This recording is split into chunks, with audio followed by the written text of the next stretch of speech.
Vikram public school ये चलाते हैं। इनसे हमारे कुछ सवाल हैं जो अभिभावकों के सवाल थे। नमस्कार निर्मोल जी, आपके चैनल की तरफ से आप आए विद्यालय में बच्चों को जागरूक करने के लिए बहुत स्वागत है आपका हमारे चैनल में। आपका भी स्वागत है। और मैं जानना चाहूँगा सर, आपने स्कूल की स्थापना कब हुई थी? निर्मोल जी, ये जो विद्यालय की स्थापना हमारे पिताजी ने 2005 में की थी। पहले हम गाँव में चलाते थे विद्यालय, जहाँ हमारा पैतृक निवास है, वहाँ 8-10 कमरे बना के चलाते थे। और उसके बाद में 2 साल वहाँ विद्यालय चलाया। हमारे पिताजी एक मजदूर थे, लेकिन वो शिक्षा के प्रति बहुत जागरूक थे। उन्होंने हमसे सलाह दी कि बेटा ऐसा काम करो जिससे जनता को भी लाभ हो और अपना परिवार भी बनता है। तो उनसे प्रेरित होकर के हम 2 साल गाँव में विद्यालय चलाया। उसके बाद हम ये पैतृक भूमि है यहाँ पे 2007 में स्थापित कर दिया और 2007 से लगातार यहाँ हर वर्ष अभिभावकों के सहयोग से और आप जैसे बुद्धिजीवी वर्ग के सहयोग से प्रयास रहते हैं। सर, आप स्कूल खोलने के लिए कैसे प्रेरित हुए? देखिए सर जी, विद्यालय खोलने के लिए प्रेरित ऐसे हुए कि हमने देखा इस क्षेत्र में जब हमने शिक्षा पाई थी तो सरकारी स्कूल में शिक्षा पाई थी। 92-93 में जब हम सरकारी स्कूल में पढ़ने जाते थे 4वीं-5वीं में, तो वहाँ कट्टा साथ में बगल में रख के लेके जाते थे और लिखने के लिए भी माता जी हमारी जो एक कहते हैं ना उसको पुदरी मिट्टी, वो घोल करके दे देती थी।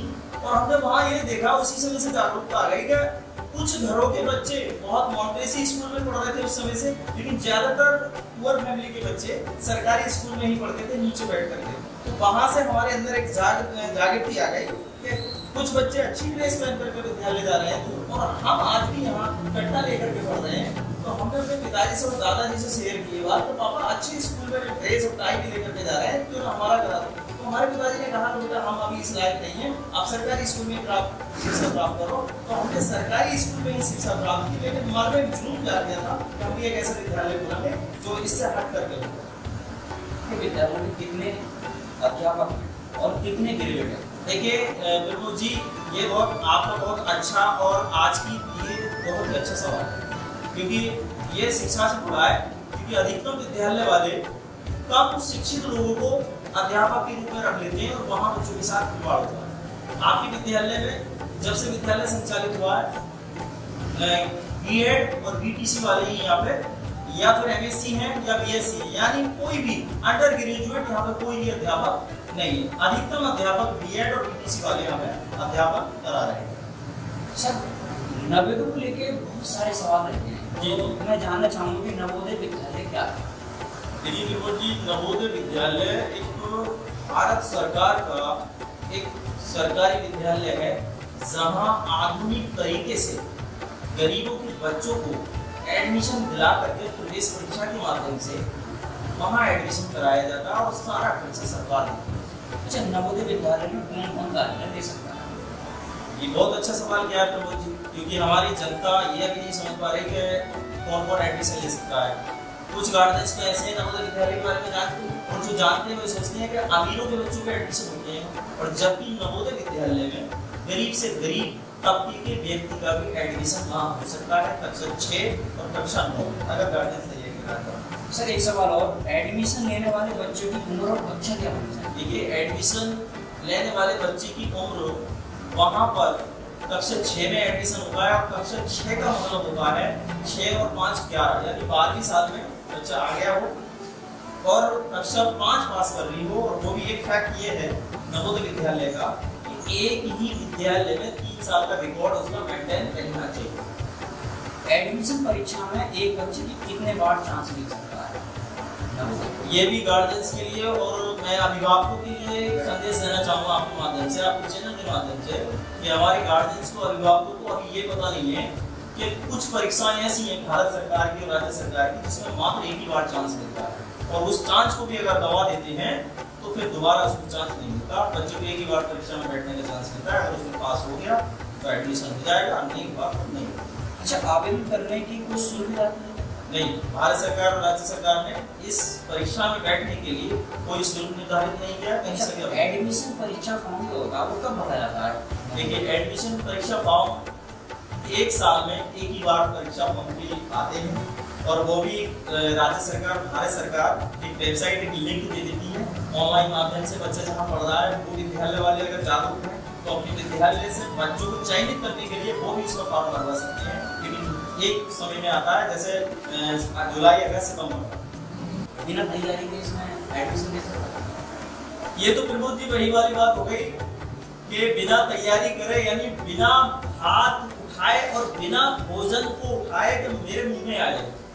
आज की डेट में शिक्षा इतनी डिफिकल्ट हो चुकी है, यानी इतनी कठिनाई युक्त हो चुकी है कि किसी चीज को पाने के लिए आपको प्रयास तो करना पड़ेगा। अब बच्चे का गार्जियंस प्रयास करेगा सबसे पहले तो कि मुझे अपने बच्चे को नवोदय में, पहले तो नवोदय को समझना पड़ेगा। देखिए देहात में समझ नहीं पा रहे। जी सर, मेरा एक सवाल है, अभिभावक ये जानना चाहते हैं कि नवोदय है क्या?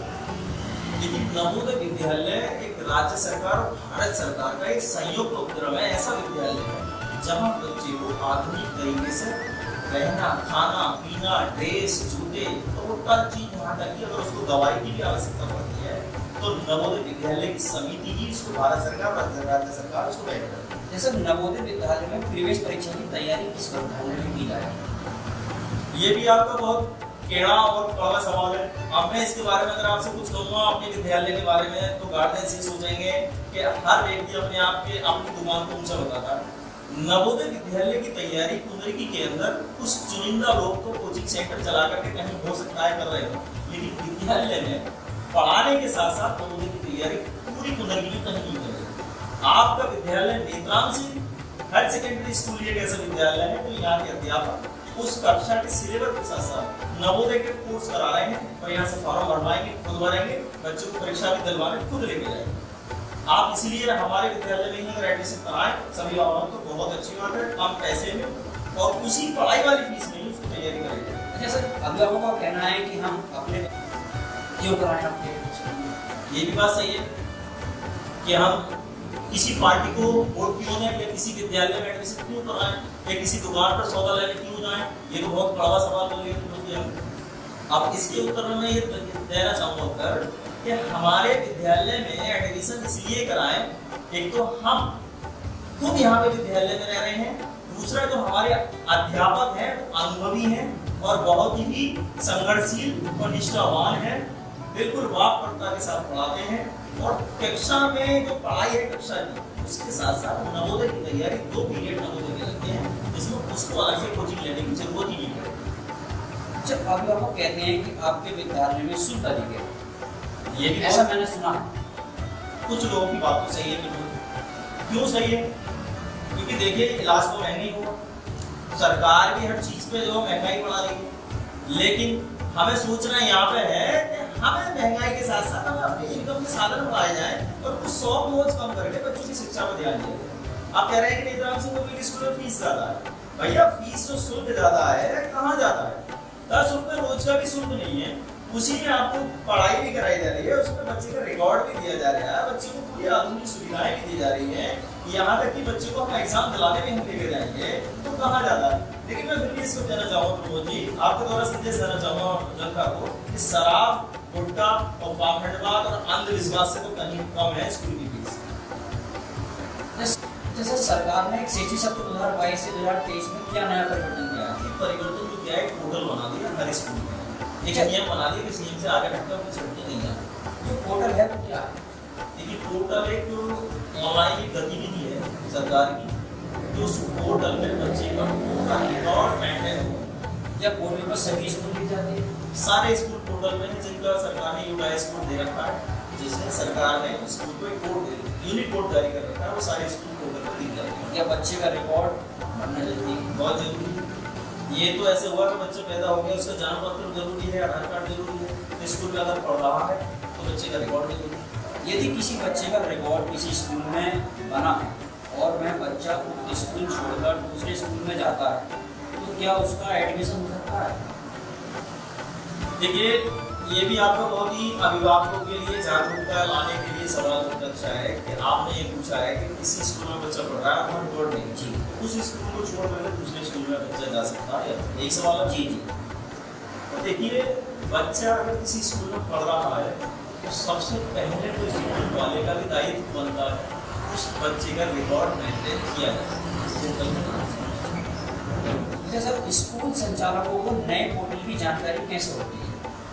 ये भी आप बहुत अच्छा सवाल कर रहे हैं, क्योंकि स्कूल संचालकों को अपने एफर्ट लगा करके, अपने सोर्स लगा करके जानकारी प्राप्त कर रहे हैं। समय समय पर ब्लॉक संसाधन केंद्र पर जो खंड शिक्षा अधिकारी बैठते हैं उनके द्वारा जानकारी उपलब्ध कराई जाती है मीटिंग करके। क्या पोर्टल पर नाम चढ़ने के बाद बच्चे के रिकॉर्ड में कोई परिवर्तन संभव है? ये परिवर्तन संभव विद्यालय वालों में अनुमति नहीं है। जो पोर्टल पे नाम चढ़ गया, जन्मतिथि चढ़ गई, वो चढ़ गई। हाँ, खंड शिक्षा अधिकारी जो है वहाँ से परिवर्तन संभव हो सकता है। अच्छा, ये पेन क्या है, क्या जरूरत है? ये pen PEN permanent education number, मतलब अगर शुद्ध भाषा में कहें हम तो विद्यार्थी की शैक्षिक सत्र में उसकी संख्या, राज्य में उसकी शैक्षिक संख्या क्या है, ये पेन एजुकेशन नंबर होगा।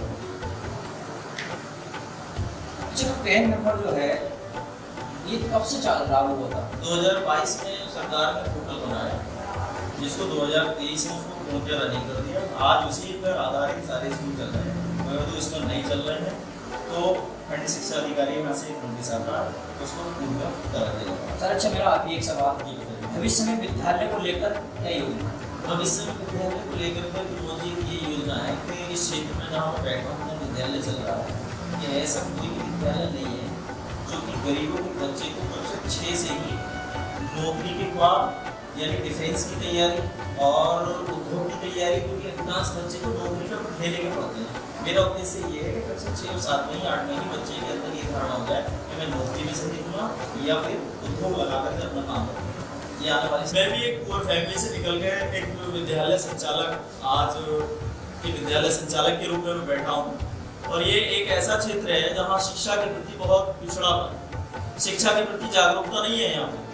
तो जब हम लोग शिक्षा पा करके और एक अपना काम किया है, समाज को आगे ले जाने के लिए, शिक्षा का स्तर बढ़ाने के लिए हमने काम किया है, तो अभिभावक क्यों ना ऐसा करें कि 100 के 100% नौकरी का ध्येय लेकर के ना पढ़ाए बच्चे को, उसमें बच्चे की रुचि देख लें। अभिभावकों को ये संदेश देना चाहूँगा कि रुचि देख लें कि बच्चे की रुचि क्या है। कुछ बच्चे ऐसे भी हैं जो नौकरी करने के इच्छुक नहीं होते हैं और उनको जबरदस्ती नौकरी का ख्वाब देख करके कहीं कोचिंग सेंटर में भेज दिया जाता है और वो ना तो नौकरी कर पाते हैं ना उद्योग लगा पाते हैं। तो अभिभावकों से मेरा बिना निवेदन है, माताओं बहनों से जो शिक्षित लोग हैं, तो वो अपने बच्चे का रिकॉर्ड देखें, उसकी रुचि देखें, क्योंकि ये देश जो चलता है जिन्हें सारा हर रूप से नौकरी पेशा या सर्विसमैन लोगों से नहीं चलता। ये देश उद्योगों से भी चलता है और फैक्ट्रियों से भी चलता है। अगर हमारी नई जनरेशन अगर उद्योगों की ओर नहीं मुड़ेगी, फैक्ट्रियों की ओर नहीं मुड़ेगी, तो हमारा देश आर्थिक रूप से मजबूत नहीं होगा, क्योंकि नौकरी में 30 दिन में पैसा आता है, एक दिन, और आता जीवन भर के लिए है, ये तो सच है। लेकिन उद्योग लगा करके और फैक्ट्री लगा करके रोजाना पैसा आता है 30 दिन, और व्यक्ति अपना मालिक खुद का बना रहता है। नौकरी करने के बाद भी तो 60 साल 65 साल के बाद में रिटायर हो गया व्यक्ति कुछ ना कुछ उद्योग की सोचता है, वहाँ सोचता है क्या अब मैं रिटायर हो गया, कहीं ना कहीं अपना उद्योग लगाऊं, कोई फैक्ट्री लगाऊं, कोई स्कूल खोलूं, कोई दुकान खोलूं, तो क्यों ना बचपन से ही उसको आदत डाली जाए कि भैया उद्योगों की ओर मुड़ो। जब उद्योग होंगे देश की तरक्की होगी, आर्थिक होगा, आर्थिक रूप से मजबूत होगा देश। तो मेरा संदेश यही है सभी अभिभावकों से कि बच्चे को अगर पढ़ाएं तो बच्चे की रुचि देखें, बच्चे के प्रति बहुत ही सतर्कता बरतें। ये बहुत सारे जो खेल कूद के मोबाइल वगैरह हैं ये और मिसयूज करने के सामान हैं, इनसे दूरी रखें। बच्चे को फसल की तरह समय समय पर देखें, बच्चे को फसल की तरह निराई गुड़ाई दें, बच्चे को फसल की तरह खाद और पानी के जैसे फसल को देते हैं वैसे बच्चों पर फोकस करें, तब बच्चा आपका नाम रोशन करने में पीछे नहीं होता। ये कमी अभिभावकों की रहती है तो बच्चे को नहीं देखना, बच्चे को देखना बहुत जरूरी है। यही मेरा समाज के लिए संदेश है।